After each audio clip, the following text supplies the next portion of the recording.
Hello, everyone, friends. Welcome to a new podcast episode. Actually, a deeper and more heartfelt heart-to-heart session than usual. I hope wherever you are, your health and spirits are good. Go ahead, fill your favorite mug with steaming hot tea or coffee. Lean back. Because today we're going to completely step away from formality, from that cold and distant language of news bulletins, and talk about that issue that sits like a stone on our hearts, humanity's biggest test in Gaza. With the warmth of a conversation among friends.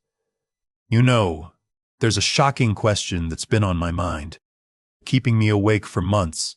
How can a genocide, broadcast live minute by minute on the bright screens of our cell phones right before the eyes of the whole world, become so ordinary? How can humanity just watch the systematic, deliberate destruction of an entire nation?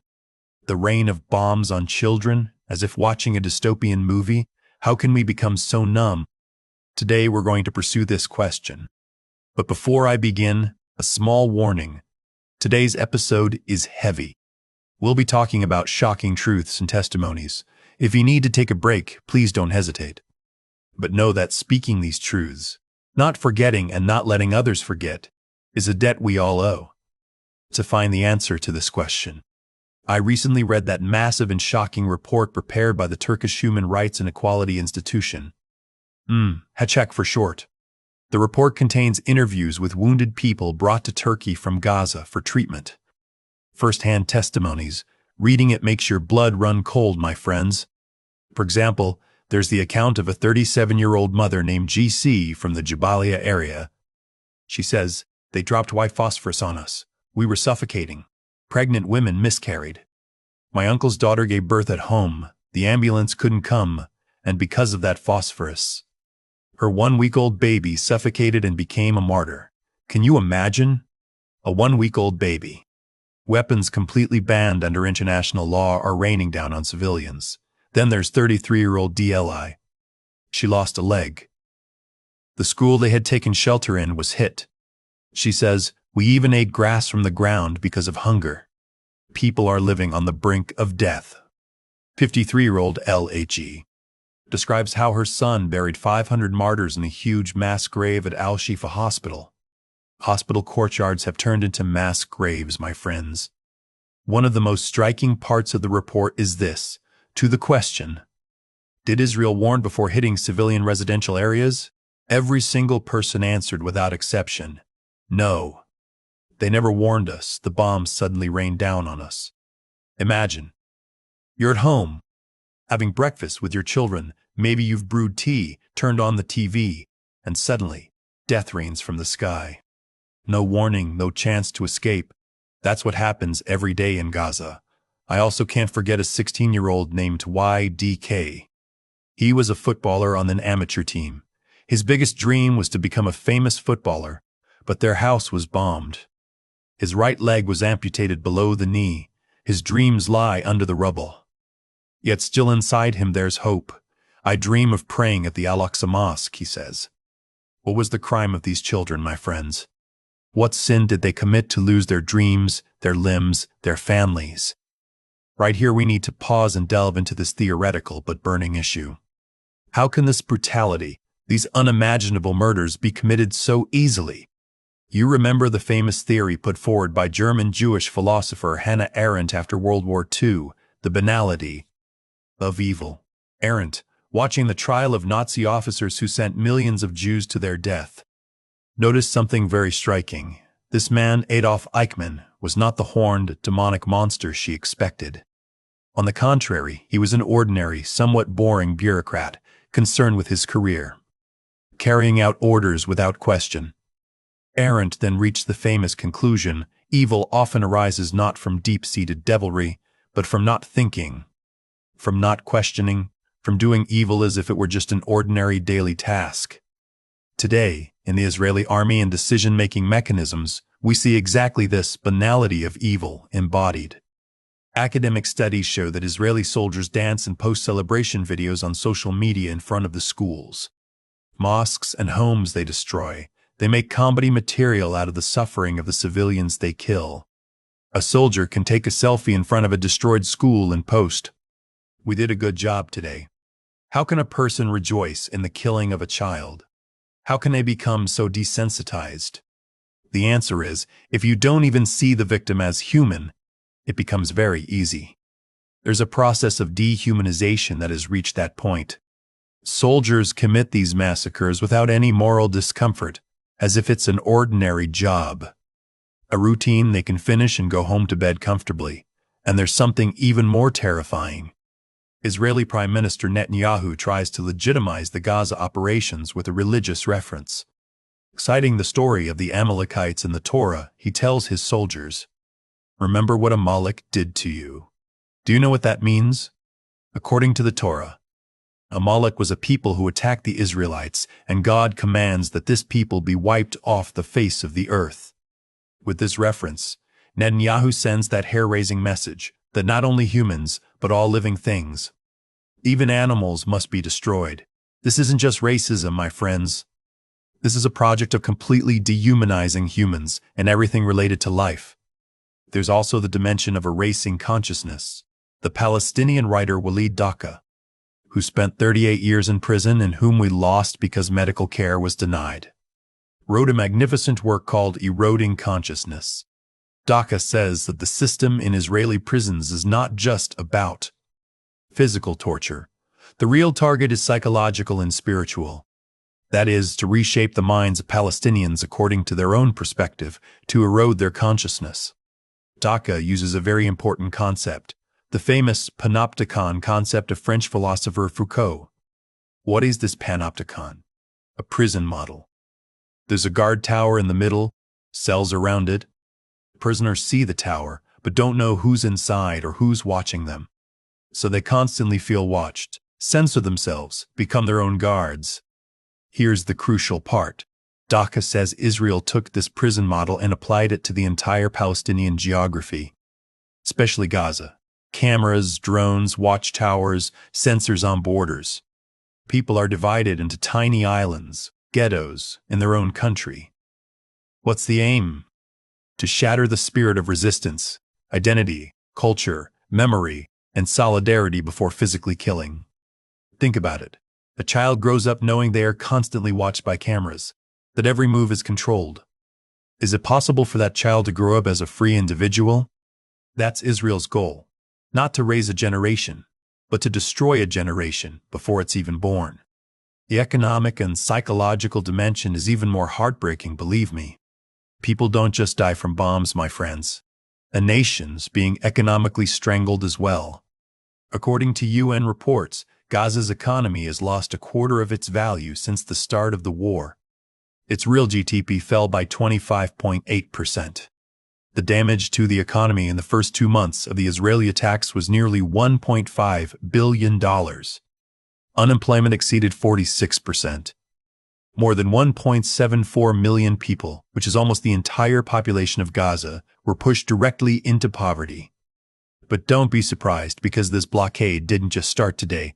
Long before October 7th, Israeli planes sprayed chemical herbicides over agricultural lands in Gaza's border areas, deliberately poisoning tens of thousands of acres of Palestinian farmers' crops. According to one academic study, 13,000 acres of agricultural land were destroyed this way between 2014 and 2018. They arbitrarily restrict how far fishermen can go out to sea. Despite agreements, they fire real bullets at their boats. They confiscate boats. A man can't even go fish to bring bread to his children. They systematically collapse the economy. Today, according to UN figures, the amount of water per person in Gaza has dropped from 90 liters to just 2 liters. 2 liters, my friends. And that water is muddy, dirty, disease-ridden. Bullets rain down on people waiting for food aid, on hands reaching for sacks of flour. People gathering just to get a bag of flour become targets of the Israeli army. Israel has an interesting dual-use policy. They say, if a product can be used for both civilian and military purposes, I don't let it in. Do you know it's banned? X-ray machines, household appliances, water purification system parts, even carbon fiber used in prosthetic legs. According to WHO reports, because of this, people are forced to use heavier, lower quality, painful prosthetics. What is this if not condemning people to live in pain? Words cannot describe the psychological devastation. Those traumatized children whose schools have been bombed, whose families have been lost, whose playgrounds have become piles of rubble. As 53-year-old LHE said, our children are being killed. Their psychology is very tired. The war is changing them. They are no longer children. One witness put it so well, you watch on television. We see with our own eyes. A place where the question, what will you be when you grow up, has lost all meaning. So while all this is happening, where is the Western world that for years has been giving us lessons on human rights, democracy, and freedom with those fancy words? We are witnessing the terrible hypocrisy of Western media and governments, my friends. The United States, time and again, without hesitation, vetoed UN Security Council resolutions calling for an immediate humanitarian ceasefire in Gaza, each time saying, Israel has the right to defend itself. As if that wasn't enough, they cut funding to UNRWA, the UN Agency for Palestinian Refugees, which is the very lifeline of civilian life in Gaza, providing food, medicine, and education, exactly when it was needed most. As UN Rapporteur Francesca Albanese said, cutting UNRWA's funding clearly means aiding genocide. The media? A complete illusion. Western mainstream media outlets presenting Israeli claims as absolute truth on their front pages show the tens of thousands of murdered Palestinian women and children only as cold statistics buried in the back pages. Hostages held by Hamas stay on the front pages for days, while children killed in Gaza are squeezed into a subtitle. What's even more interesting is to look at university campuses in the United States. Considered the cradle of free speech, Columbia, North Carolina, Harvard, they accuse their own young students, who set up tents on campus to protest Israel's massacres, of being Hamas supporters or anti-Semites. They send riot police on them, arrest them, expel them from school. Harvard President Claudine Gay was forced to resign simply for allowing these protests under free speech. Where's that freedom of thought? Where's that free world? Even figures like political philosopher Habermas come out and sign petitions supporting Israel's attacks. We see that even though Israel tries to sell itself as the only functioning democracy in the Middle East, as Amnesty International has confirmed, it is in fact a full-fledged apartheid democracy. That is, democracy only for its own citizens, systematic discrimination and violence for Palestinians under occupation. Yet, in the midst of all this pitch-black darkness, systematic evil, and the rottenness of vast state apparatuses, there is a hope, a light of resistance that warms our hearts and reminds us that we are human. This hope does not grow in the closed corridors of politics. It grows in the streets, in the squares. It grows in those brave young people on campuses in America and Europe who, despite police violence, shout Free Palestine, standing shoulder to shoulder with Jews, Christians, Muslims, showing a tolerant humanism. It grows in the stance of the Republic of South Africa, which risked its own interests and trade relations to file that historic genocide case against Israel at the International Court of Justice. As the officials of that country said, I have never been prouder than I am today, because they, learning from their own painful history, are doing their utmost to stop a genocide happening to another people. It grows in the resilience of that Gazan mother who emerges from the dust of her destroyed home and says, "We will rise again from our ashes." It grows in the words of that 17-year-old young footballer who lost his leg, "I dream of praying at the Al-Aqsa Mosque." This humanity front, formed by ordinary, conscientious people all over the world, is growing. Even if governments close their eyes for their interests, the global conscience is waking up. And I truly believe that human dignity will eventually defeat this racist, genocidal, destructive mentality. We've come to the end of today's heart-to-heart, dear friends. I know we've talked about very heavy things, perhaps made you feel a bit down. But speaking these truths, not forgetting and not letting others forget, is a debt we all owe. As the president of Turkey's Directorate of Religious Affairs, Ali Erbakan, very aptly said, the genocide Israel is carrying out in Gaza has gone down in history as a dark stain and the greatest terrorist activity Let me end with the words of another witness, the question of that mother asking, "What crime did this girl commit to end up like this?" is the real question that stings all our consciences. Let's not forget, if a genocide is happening anywhere in the world, staying silent is directly being complicit in the crime.